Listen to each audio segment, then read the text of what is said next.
Depuis des années que mamie nous le promettait, nous voici enfin dans la grosse pomme, Big Apple, autrement dit New York. Toute la famille est du voyage, on a seulement laissé les chiens à Tergnier.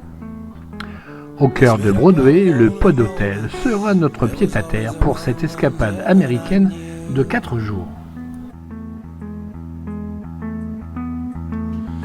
You always gave installments, always knew you concentrated and grew.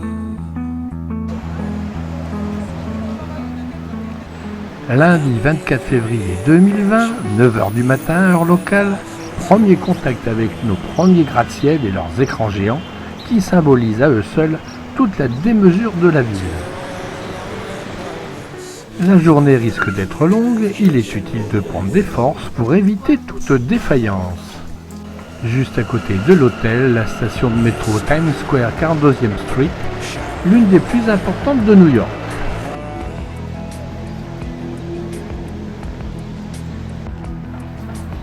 La météo nous ayant prévu une belle journée ensoleillée, nous commençons la visite de New York par ce qu'il est convenu d'appeler le poumon de la ville, Central Park. Do you believe in reinvention? Do you believe that life is holding the clue?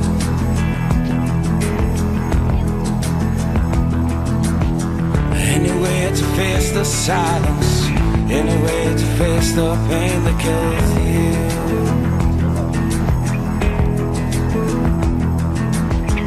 Your smile, shine a little light, alright.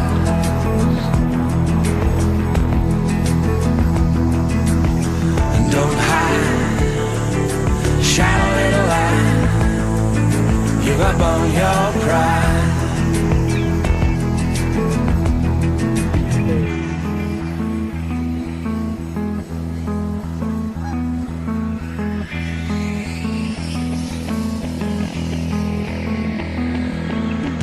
And don't hide, shine a little light. Give up on your pride. Don't hide, shine a little light. Give up on your pride. Give up on your pride, a moment's gone. Give up on your smile, life is on. So what's in all my dreams? You would come, I got a bit on the soul, my blood will run. Give up on your pride, a moment's gone. Give up on your smile, life is on. So what's in all my dreams? You would come. Give up on your pride, a moment's gone. Give up on your smile, life is long. So I see a bad dream, you were gone. So my blood will run. Give up on your pride, a moment's gone. Give up on your smile, life is long. So I see a bad dream, you were gone. So my blood will run. Your smile, shine a little light, alright.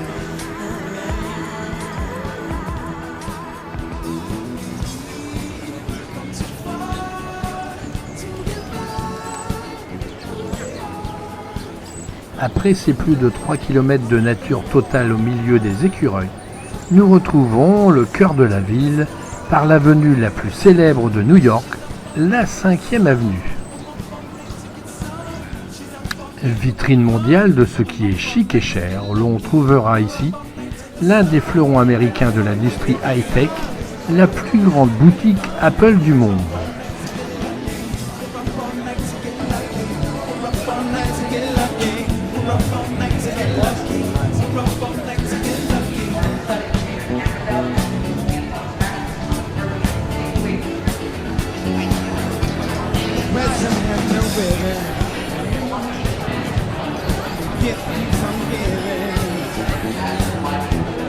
What is this I feel?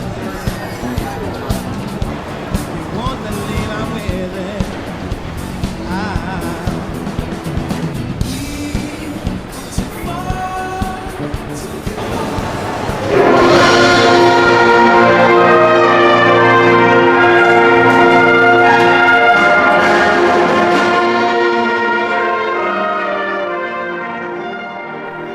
Nous voici maintenant dans la résidence privée de Donald Trump.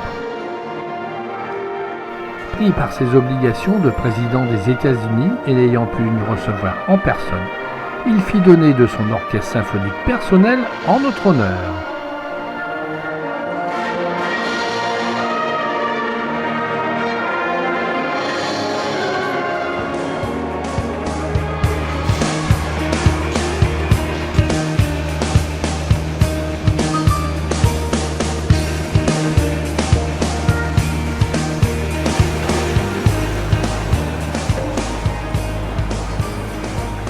Une des célébrités de la 5e avenue, St. Patrick Cathedral.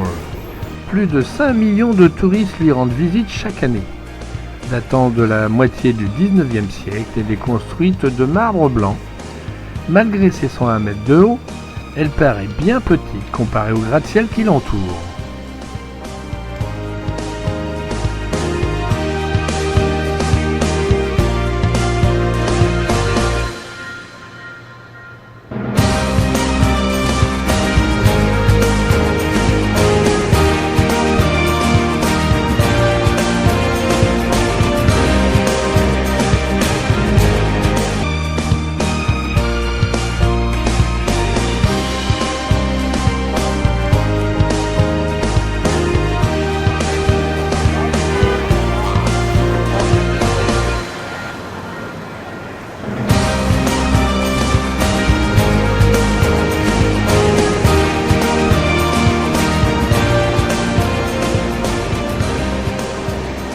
Atlas supportant le monde, une statue de bronze vue dans de nombreux films tournés à New York.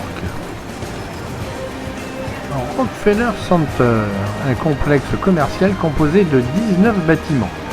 Il est célèbre dans le monde entier car c'est sur sa place centrale que l'on dresse chaque année à Noël le sapin le plus haut du monde, dit-on. Sans oublier bien sûr sa non moins célèbre patinoire.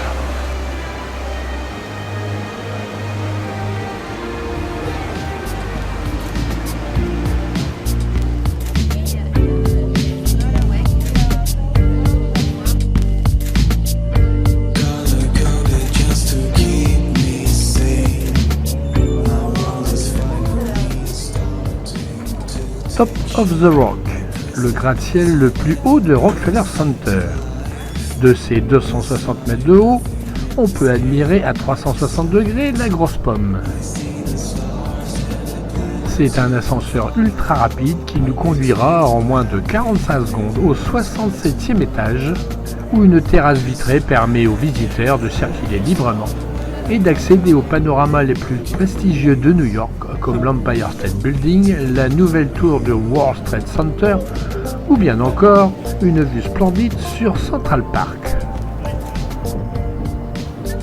On pourra prendre encore un peu plus d'altitude en atteignant les 2 derniers étages de la tour, mais à pied cette fois. Alors, je vous filme.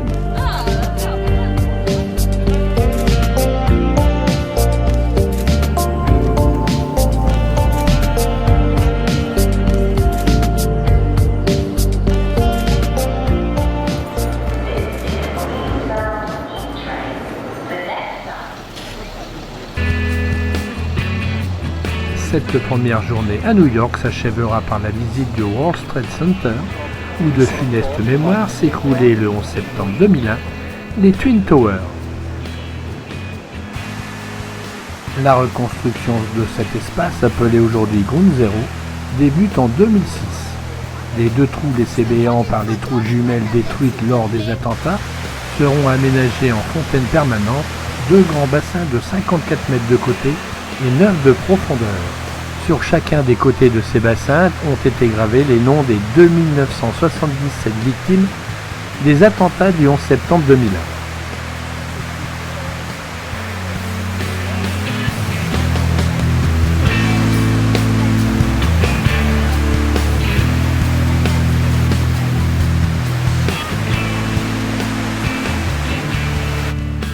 Surplombant cet émouvant mémorial, On World Trade Center, une tour d'acier et de verre haute de 1776 pieds, 541 mètres, hauteur choisie en référence de la date de la déclaration de l'indépendance des États-Unis d'Amérique.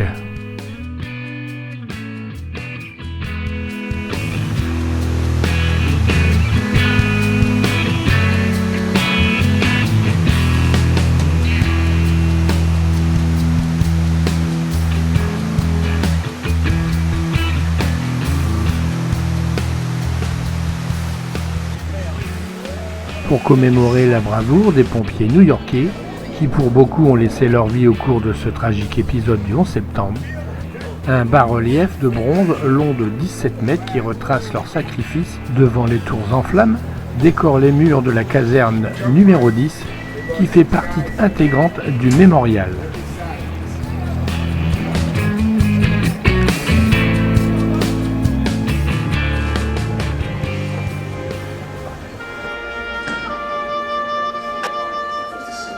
Une visite au National Museum du 11 septembre est incontournable. Intégralement et magnifiquement construit en sous-sol sous les fontaines des Twin Towers, le musée inspire dès son entrée respect et recueillement. Diverses salles d'exposition retracent les événements tragiques de cette journée. Sont également exposés des vestiges retrouvés dans les gravats comme l'antenne d'une des tours et le moteur d'un de ses ascenseurs. Très impressionnant aussi les poutrelles métalliques tordues par l'incendie et transformées en sculptures avant-gardistes.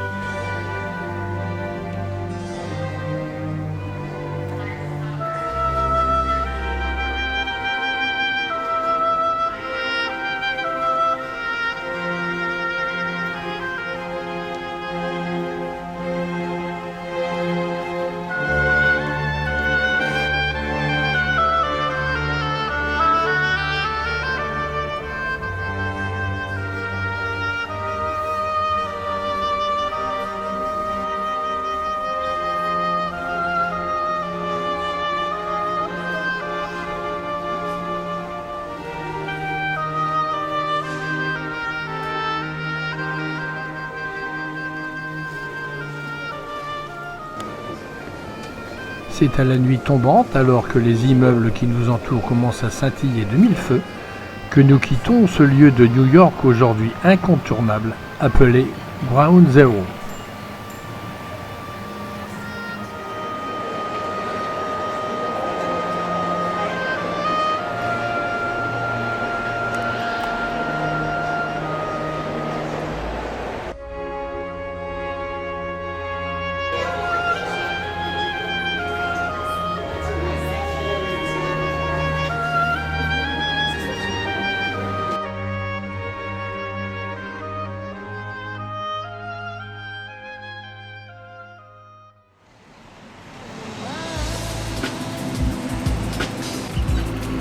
La météo ne s'y était pas trompée.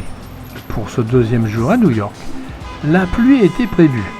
Et si elle n'est pas encore arrivée, le ciel, lui, est bien menaçant. Pour cette deuxième journée, un itinéraire de visite que peu de touristes empruntent en général. La traversée de l'East River jusqu'à l'île de Roosevelt en téléphérique, tout en longeant l'un des ponts métalliques les plus remarquables de la ville.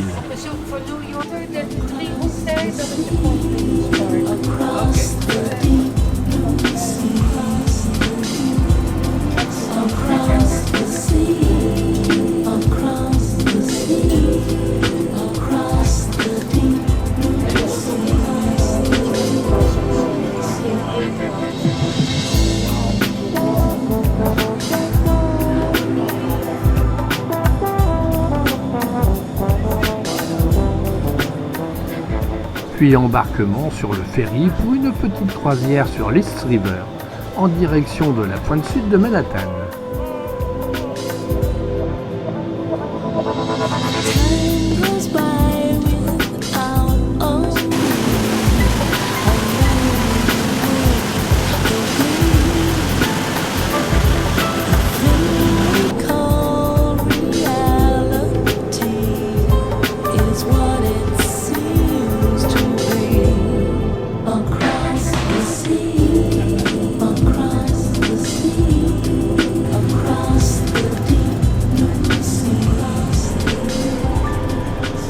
Contrairement à ce que j'avais prévu, il nous faudra changer de ferry pour accéder au fameux Brooklyn Bridge, là encore un incontournable quand on est à New York.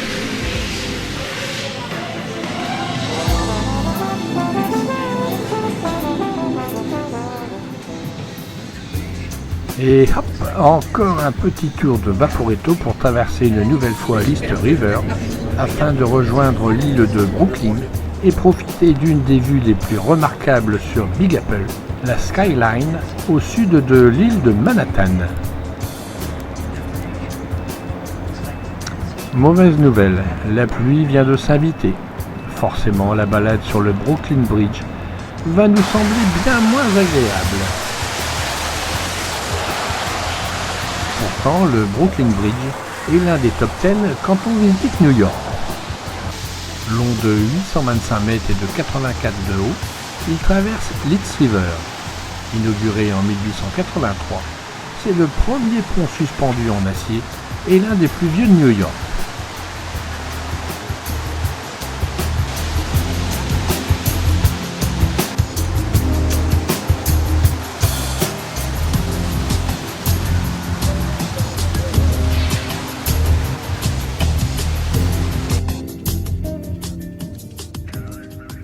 La traversée de ce pont offre aux piétons une vue à couper le souffle sur le paysage urbain new-yorkais. Enfin, quand les conditions climatiques sont idéales. Toutefois, si environ 4000 piétons et 2600 cyclistes l'empruntent chaque jour, il n'est pas qu'une attraction touristique puisque c'est environ 120 000 véhicules qui le franchissent quotidiennement.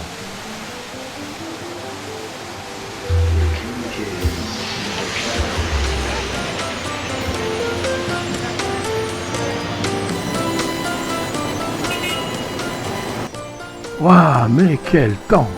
Histoire de nous sécher un peu et de reprendre des forces pour la suite du programme, nous passons la table dans un des restaurants les plus cotés de New York. Wall Street, le quartier financier le plus sensible de la planète. Quand Wall Street tousse, le monde s'enrhume.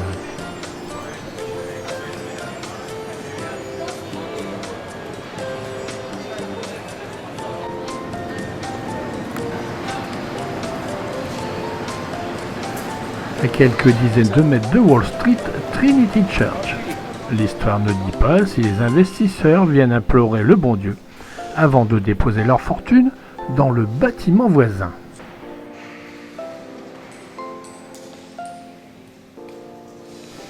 Au pied de la bourse de New York, le célèbre taureau de bronze qui symbolise la force et la puissance de la bourse américaine. Et en matière de bourse, il s'y connaît le bougre. Pour passer ce porche au mois d'août, il n'est pas rare d'attendre parfois plusieurs heures. En février, il pleut, mais c'est tranquille. Nous voici à l'embarcadère du ferry qui va nous conduire à la statue la plus connue au monde, Miss Liberty.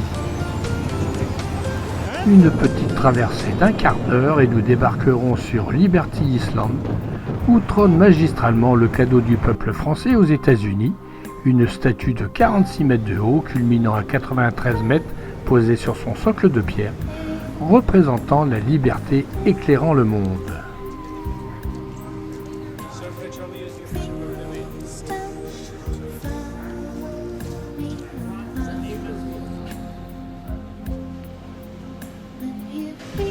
C'est à l'intérieur du socle de pierre que l'on peut visiter le musée retraçant les différentes étapes de la construction de Miss Liberty, mettant à l'honneur Auguste Bartholdi, le sculpteur, et Gustave Eiffel, qui a fabriqué l'armature métallique de la statue. Depuis les terrasses de pierre, on pourra admirer au loin, même si le temps ne s'y prête pas, une vue panoramique sur Manhattan. La visite des structures métalliques n'étant pas autorisée, c'est avec une certaine tristesse que nous quittons Miss Liberty, sans avoir pu nous glisser dans ses dessous intimes.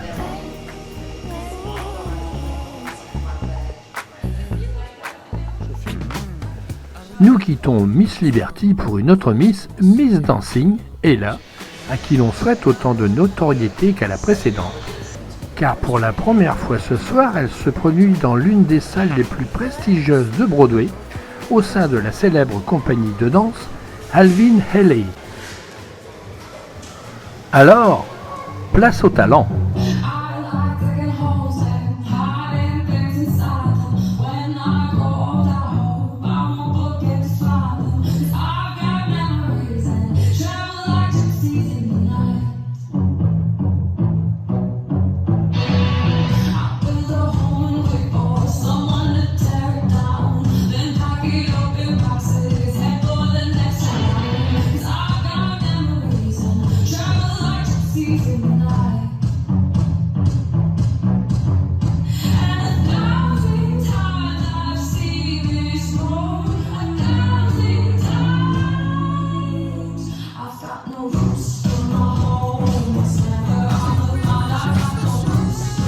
Hélas, l'histoire ne dit pas si un fabuleux contrat fut signé à l'issue de cette magnifique prestation.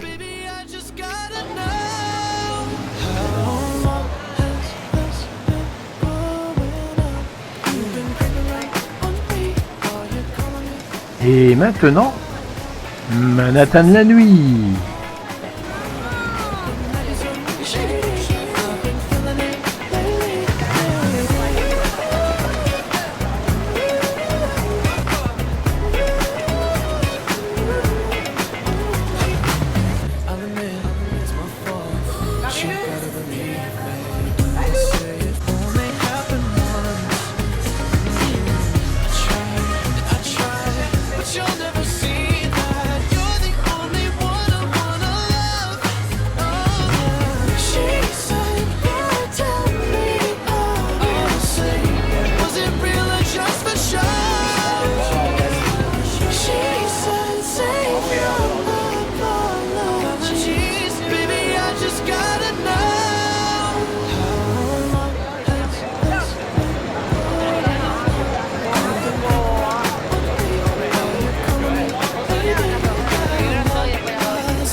Troisième jour à New York.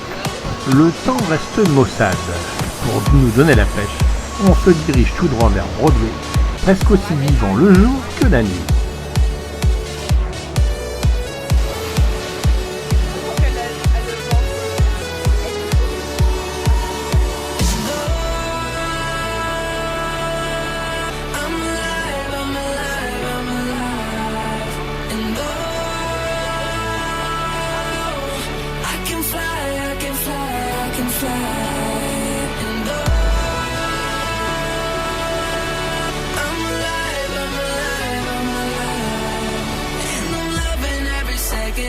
Minute, hour, bigger, better, stronger, power.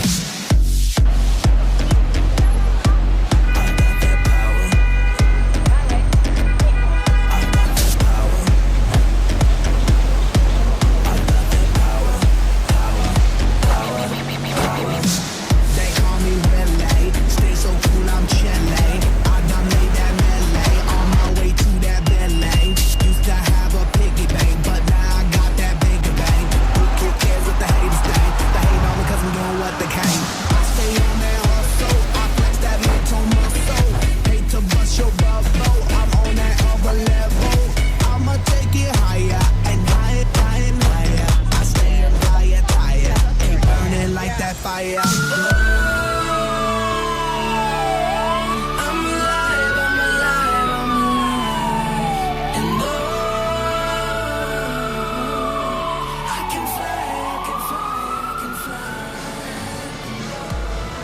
Nike 5e Avenue. On n'a pas pu y échapper.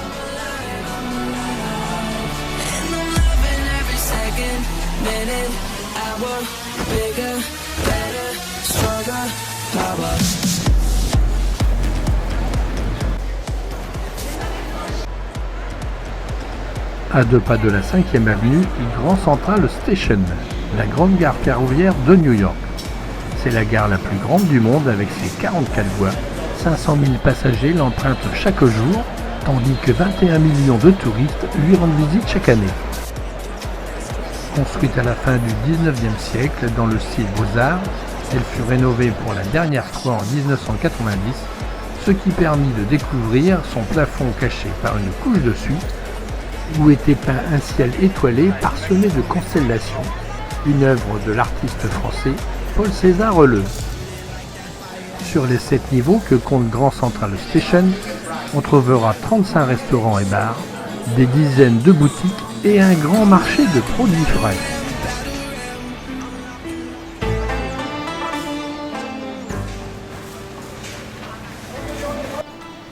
Il eût été bien sûr impensable de venir à New York et de ne pas visiter son quartier chinois. Renseignés par un Français qui habitait le quartier, nous fîmes un excellent repas aux saveurs authentiques au Spacey Village Restaurant.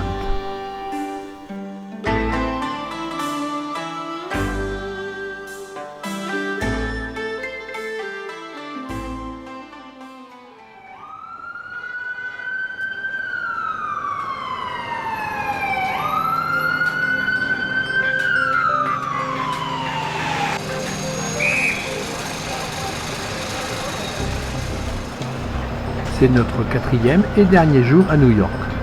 Si ce matin les nuages ont disparu, c'est qu'ils ont été violemment poussés par un vent venant de la mer qui doit bien frôler les 50 km/h. Ce matin, nous visitons un nouveau quartier à l'ouest de Manhattan, Hudson Yard. Un quartier qui se réinvente et qui, pour attirer les touristes, vient de construire une véritable œuvre d'art architecturale, The Vessel, le navire en français, une sorte de sculpture géante faite de 15 étages, desservie par 154 escaliers et comptant 25 000 marches. Un édifice du plus bel effet.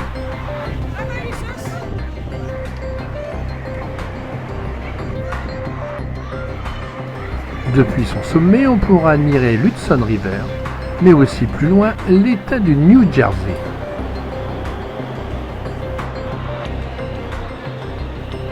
Un ascenseur à la conception très futuriste est réservé aux personnes à mobilité réduite.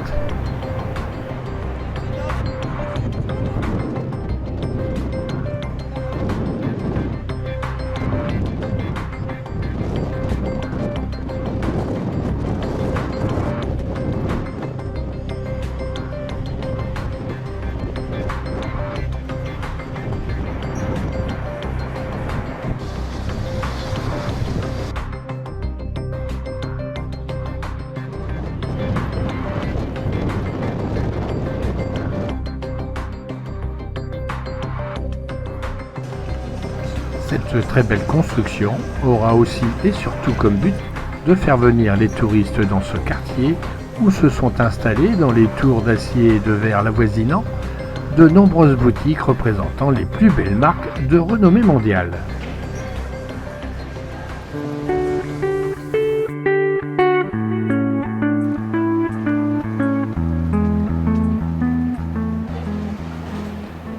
C'est depuis ce même quartier de Hudson Yard que commence la High Line, le plus beau parc suspendu de New York, car aménagé sur une ancienne voie ferrée suspendue qui traversait plusieurs quartiers de l'ouest new-yorkais.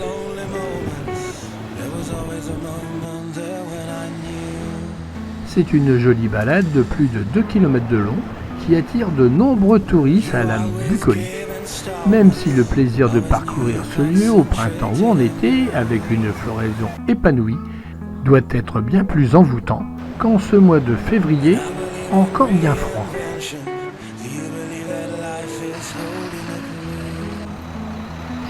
Et c'est ici, dans ce steakhouse chic, que se termine notre séjour new-yorkais.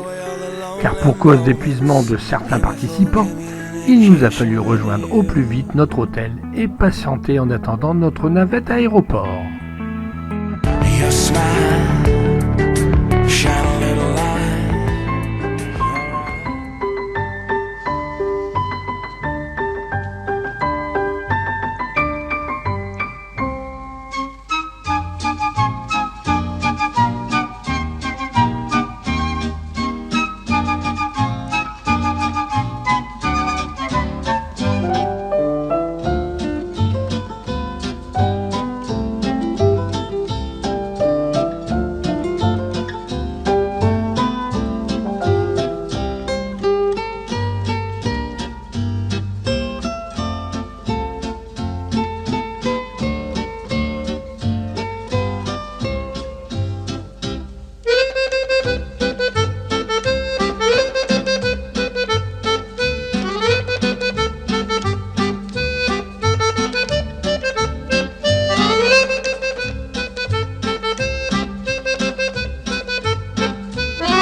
En conclusion de ce fabuleux voyage, un grand espoir de tourner à travers toute l'Amérique pour Ella, car déjà tous les couloirs du métro new-yorkais sont couverts de ces affiches qui bientôt couvriront la planète.